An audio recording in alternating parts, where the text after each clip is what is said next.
Mestan, nasılsın? Hayırlı sabahlar. Hele haline bak haline. Oldun toplu gibi oğlum, daha ekrana da sığmıyorsun ya. Oo, Ege evlatların da geldi. Arkadaşlar bu kızmış cinsiyeti. O nedenle adını Can Kız koydum. Bu Destan. İsim güncellemesi yaptım. Can Kız. Can Kız. Mestan. Sırtına bas, sırtına ya.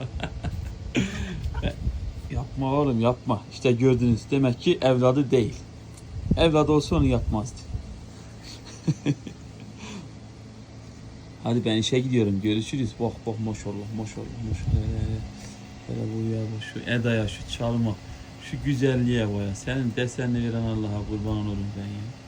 Mestan.